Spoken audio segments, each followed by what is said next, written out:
Now on to Mike Mackay investigates the closure of RAF Finningley in this week's Close Up North. The flying training task in this command supports the front line. Clearly the front line of the Air Force is facing a reduced threat. With the reduction in the requirement for pilots and navigators at the front line, quite logically comes a reduced requirement for us to produce pilots and navigators. Well, I think the bottom line is money, to be honest. Unfortunately, in this particular case, it's the navigation training which has suffered.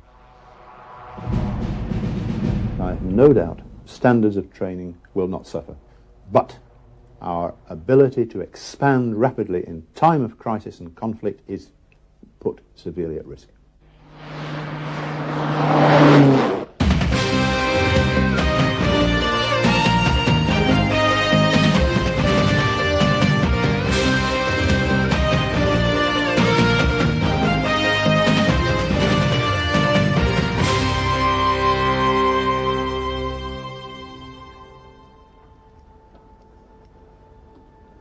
The beginning of another day's flying at RAF Finningley near Doncaster.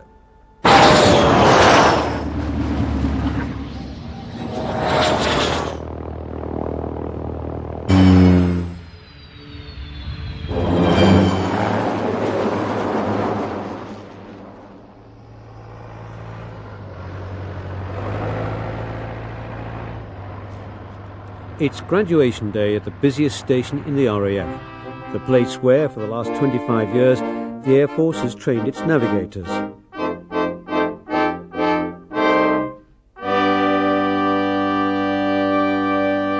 The aim of today's sortie is formation currency for ourselves and to provide a graduation fly pass for the Nav School. Presentation of flying badges. Flying Officer Stu Randall is posted to the Tornado GR1. But these navigation school graduates, completing 63 weeks training, will be the last to receive their wings here. To save money, RAF Finningley is to close. The government's defence cost study, Frontline First, called for savings of £280 million over 10 years from flying training. Bearing in mind, it's the graduation, so we want a nice, neat, tidy formation, but a safe one.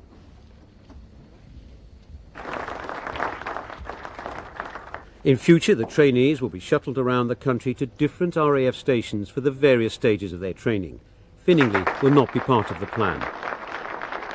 250 feet, LFA 8, 250 feet MSD, please. Okay, nothing else from me. Have a good sortie. Okay, cheers. Final bit, Chris, on the start.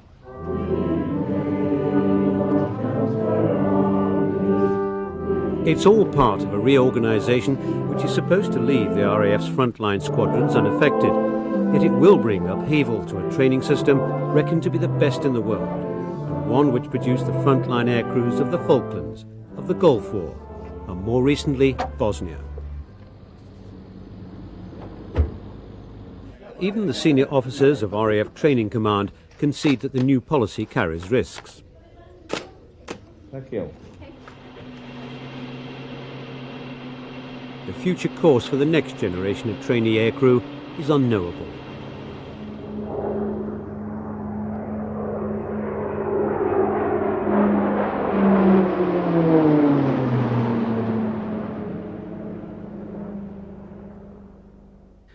You join us at a fairly depressing time, the Finningley in its final death throes, to be melodramatic about it.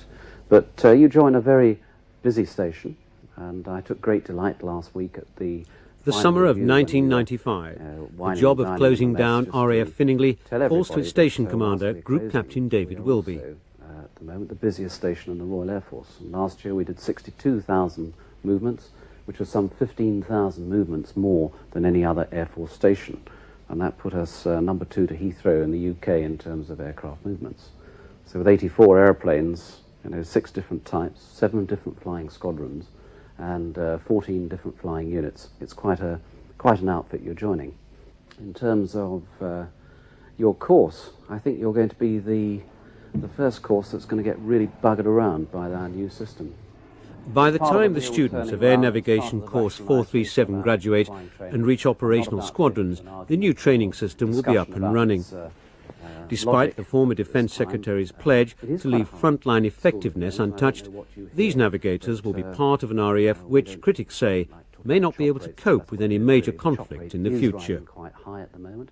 So beware of your responsibilities as an officer.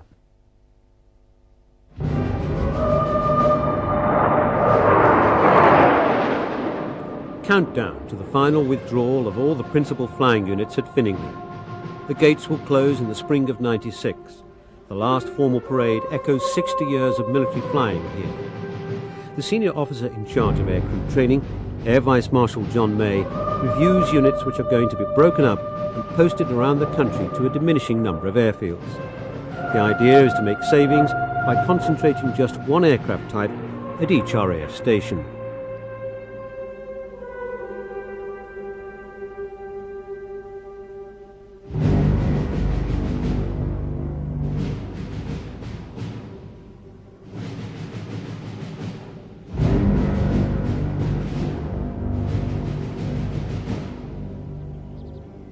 Finningley, with its single runway, was selected for closure because it's said to be ill-suited to the training of novice aircrew. Yet that runway has been refurbished and a new navigation school has been built in a programme costing tens of millions. The station has supported a population, including service families, of 3,500. The closure will deliver a further blow to a hard-hit Doncaster area. We've been here for nearly 60 years now in Doncaster. We've been very fortunate to be right on the hub of a very friendly population, and certainly one which I could not have got stronger support from. The local population has been kicked in the teeth left, right and centre. The demise of the railways, the demise of the coal mines, and now the closure of Finningley, and the not insubstantial amount of money that we push into the local community, provide jobs, etc. And it has been difficult for them. Well, clearly, if we're going to lose 2,000 people who are working in Doncaster from the local economy, that means we're going to lose spending power. And that could be as much as £16 million a year. Now, that's a lot of money to take out of the economy and away from shops and other businesses. The local school has seen boom times, with up to 300 on the register, as generations of service families have been posted to the station. Now its future looks bleak, and teaching jobs too are at risk. Next year, in January, it will be very difficult, and so I'm sure it will be very different as well. It's difficult to forecast, but we anticipate the school roll probably reducing to about 170, which will have financial implications. When I think of Doncaster's associations with railways, and that's diminished, and pegglers, ICI, International Harvesters, coal mines around the area, I think RAF Finningley is probably the last nail in the coffin. The students on Air Navigation Course 436 are going through a process called streaming, the point of decision as to which aircraft they will fly in their RAF careers. The ultimate goal for them is fast jets. Not all will make the grade.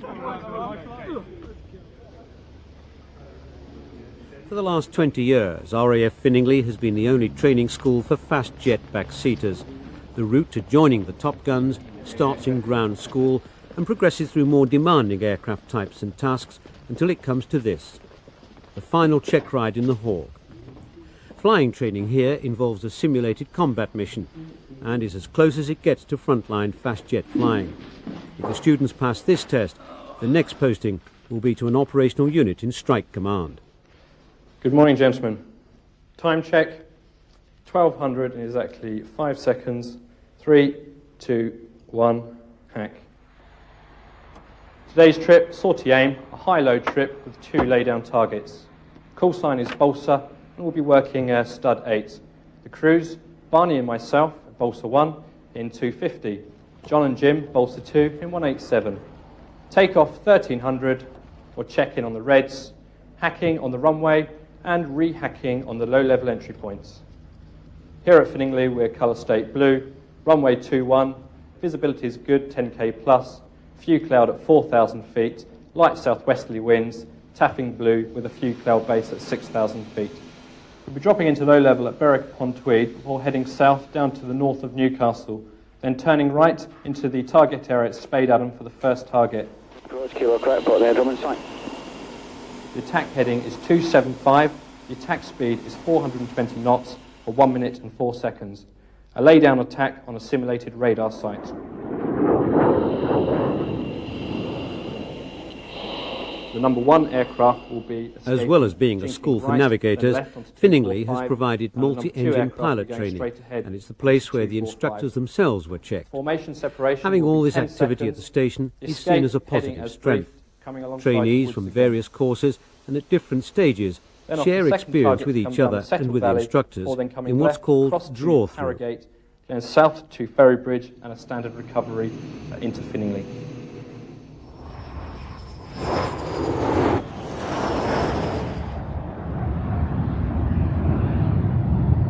The buzz on the station with so many young people around and, of course, trained aircrew is tremendous. We have 400 officers on this base, and life is pretty vibrant. The guys who are starting at stage 1 see the chaps who are just about to come out at the final stages of their training, and they get a lot of draw through. They can see what the end product is going to be, and I think it gives them the commitment and the focus on their training. Losing this mixture of activity will be offset, according to Training Command, by advantages the new system will bring. I think, in fact, one can exaggerate the importance of all the nav training being done at the same place. There are also advantages for navigators to train alongside their pilot counterparts, so they actually parallel each other at the same locations, because in the past, navigators really only met up with their pilots, with whom they will form operational crews, when they've left this command and gone to strike command and gone to the operational conversion units. So there are, in fact, pros and cons to what has actually happened as a result of Finningley closing.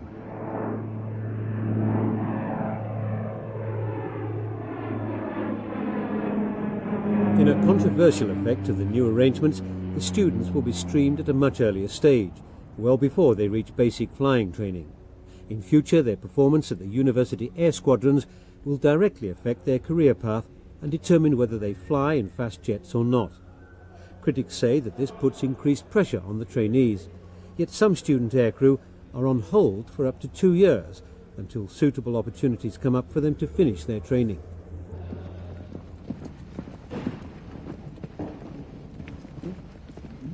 As they emerge from ground school, the student backseaters are finding their way around. It's a close one-to-one process with their instructors.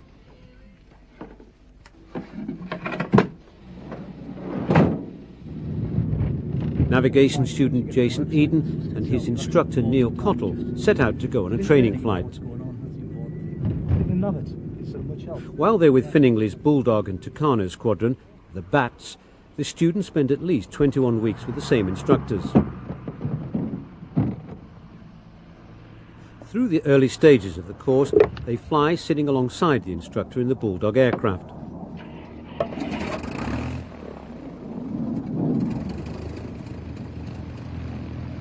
The idea is to navigate a course along a line on the map prepared by the student. The basic requirement is to keep the aircraft pointing in the right direction. That, in theory at least, should be easy. The Bulldog, according to the old hands, travels at the speed of sleep. We have them at a very early stage here. This might only be Jason's 13th or 14th flying hour, so often it's difficult to tell at an early stage. And the great mass of students are a grey area in the middle where you need more experience to actually see how well they will perform. The value of having everything centralised at Finningley is that we can hand students on from one module of training to the next, with direct contact between the staff who've been instructing them, and it means that any problems that students have can be passed on down the line and dealt with accordingly. Were you basically happy with all of the calculations and the maths required before you went airborne? Yeah, I think so. Once I sort of realised exactly what was required of me, no problems with that. Yeah, and it's not something you can get ahead with, it's just something you've got to do on the day. And the wetlands winds may, in the end, be different to what's Cost-saving exercises in the service are not new. Civilians have maintained the aircraft at Finningley for the last 4 years. Back in 1991, following the government's Options for Change defence review, the RAF's Training Command led the way in contracting out support services to civilian companies. These engineers work for Shorts Brothers. They have a contract to provide all the support services on the base. When we took over here, there were something over 600 servicemen doing the task that we then substituted some 440 to 450 people. So that gives you a feel for the sort of proportion.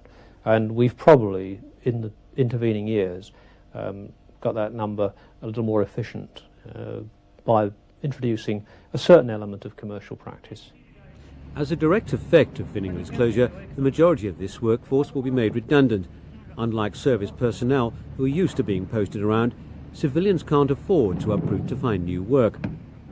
I'm classified as a LIFO person, last in, first out, but depending on if they need me because of my trade, I'm automatically selected to go. You're going to look at people who've been here 2 or 3 years or from the start of the contract. So it's a bit tragic, really, that they've actually closing Finningley down. Obviously, they're looking in the long run, it's going to be cost effective. The maximum opportunities I believe there are going to be out of something like 400 people is about 150. That's the absolute maximum. So we're talking of something like 250 people are going to, for which there is going to be no opportunity within the company. There are concerns too that the civilian companies will lose the skills of their workforce, many of them ex-RAF personnel, as they disperse in the search for jobs elsewhere.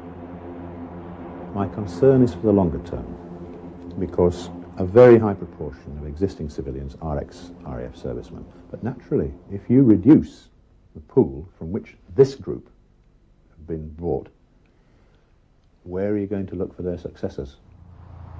Jason Eden and his colleagues on the course will complete all their bulldog training at Finningley, but during the next stage they're to be moved elsewhere.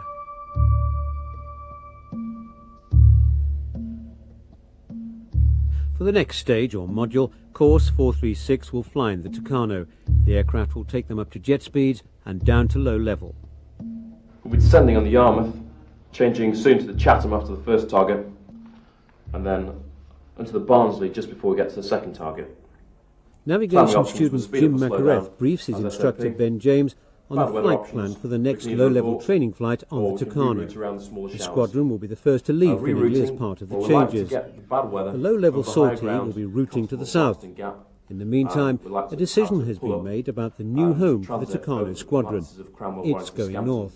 For a straight in back to Finningley. Okay then. Any questions? No, this is good. Okay, let's go do it.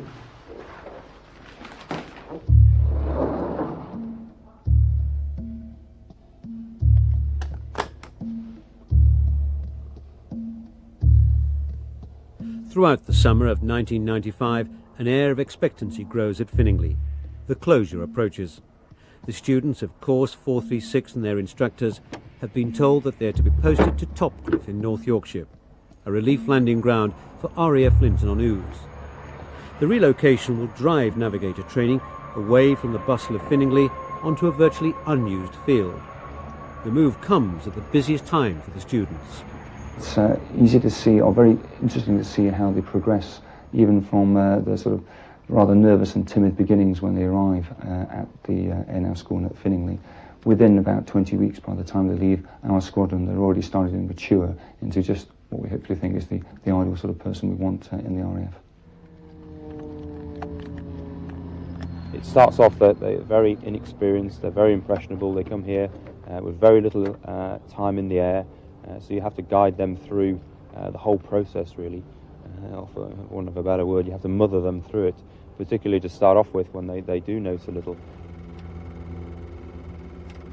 There's a saying that once they put their helmet on and strap into the aircraft, they leave half their brain behind, and that is very true. The pressure's on for them. They're being assessed continually throughout the sortie, and they're expected to do well, and if they want to succeed in their chosen profession as fast jet navigators, then they have to do well. It's such a steep learning curve. I've only done 9 trips into Tucano, of which the first couple of those were familiarisation, and then the rest of that has been low-level console, doing what we've previously done before. So you do get to be quite confident with that. However, you still have the odd bad trip, which knocks your confidence. When things start to go wrong, you start to get a bit flustered, and you think, oh, what am I going to do next, what am I going to do next? And that's when you start to get behind the aircraft. And it's when you become reactive to the situation rather than proactive. Okay, standard emergency brief. We'll be on the left-hand side. If we have to turn back, we'll go. We encourage a good crew relationship because the navigator going on to fast jet or multi-engines will be working as part of a crew. So we want a good crew cooperation. We don't want a student sat in the back of the airplane terrified to speak because the instructor is going to jump down his throat. Take off, Michael. Okay, everything's where it should be. Just waiting for cars to come up. Roger. And the gear's up, flaps are up. Everything's looking good. Roger.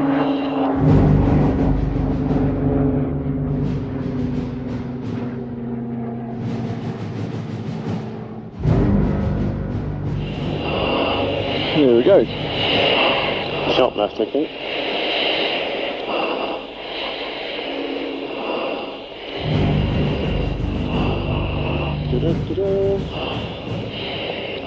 Okay, and take it around the road at the end.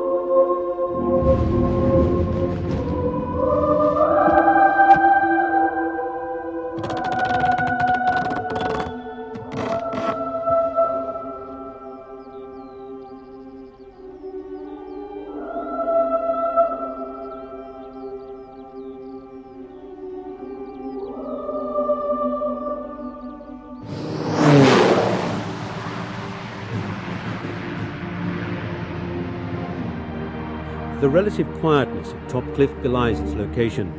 The airfield squeezed between RAF Leeming with its Tornado squadrons to the north and the busy circuit at Linton-on-Ouse to the south. There are fears that access to the flying training areas will be more difficult from here than from Finningley. Training in the new surroundings is just as intense. For the students, the prospect of failing any stage of the course is very real. The risks involved in their chosen profession are real too. If you have a caption, you've got an emergency, you're flying along at low level, working quite hard, suddenly you get a caption on the CWP, all your attention goes to there. What must you think of immediately, which will kill you if you forget about it? Phil? Ground. Exactly. The ground. Emergency will, if you let it run wild, you may lose the aircraft. If you don't deal with getting away from the ground and concentrate on your emergency, both heads in, if you hit the ground, it definitely will kill you.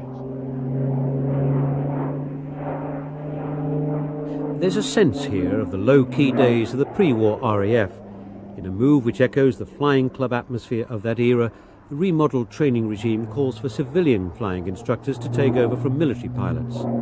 Eventually, 4 instructors in every 10 will be civilians.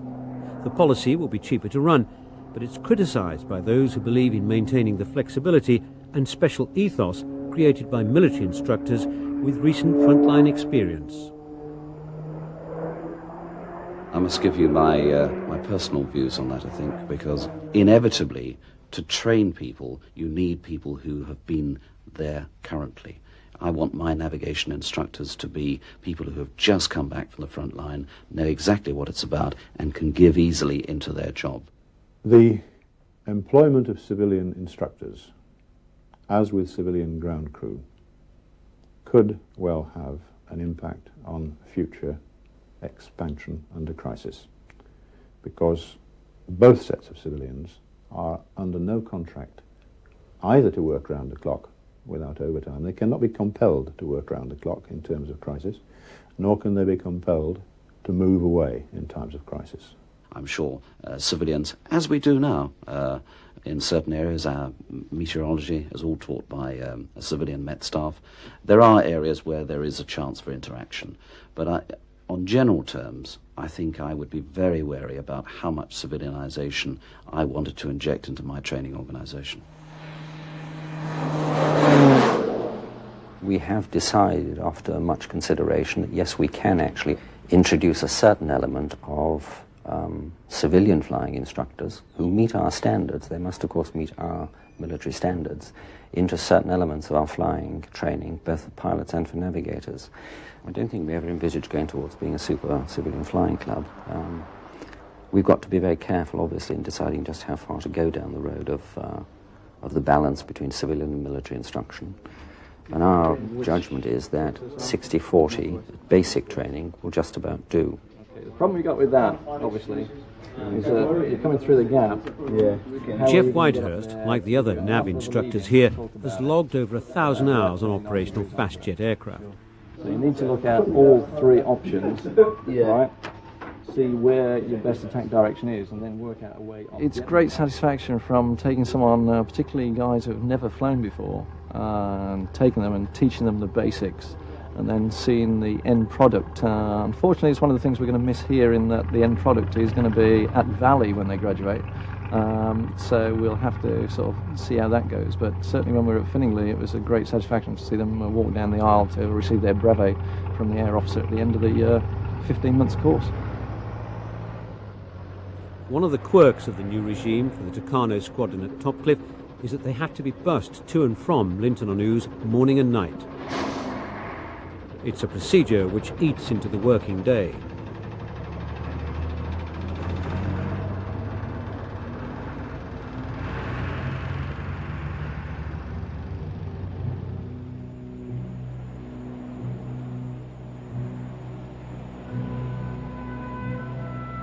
The last flying units leave Finningley. 60 years of military flying officially ends as the Jetstreams, the Domineers and the Hawks of 100 Squadron prepare for the final flight past.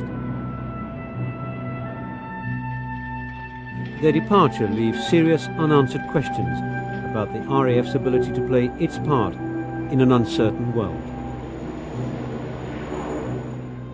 In the future, there will not be the spare space, literally, runways, airfields, accommodation. And there may not be the spare capacity of navigators on the front line or elsewhere to bring into the training system.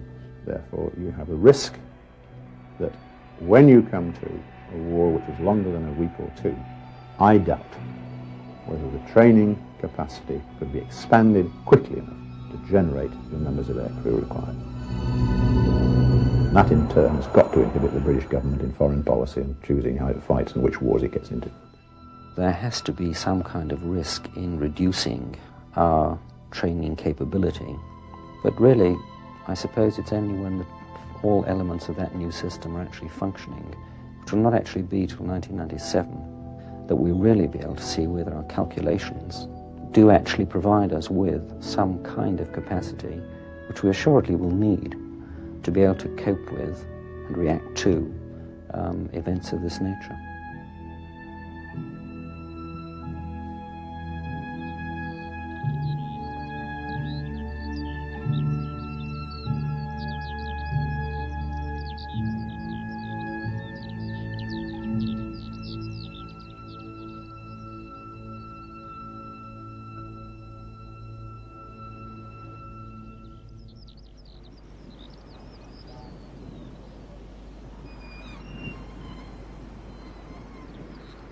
So, are we wise to allow the rundown of RAF bases such as Finningley? Is it sensible or simply short-sighted?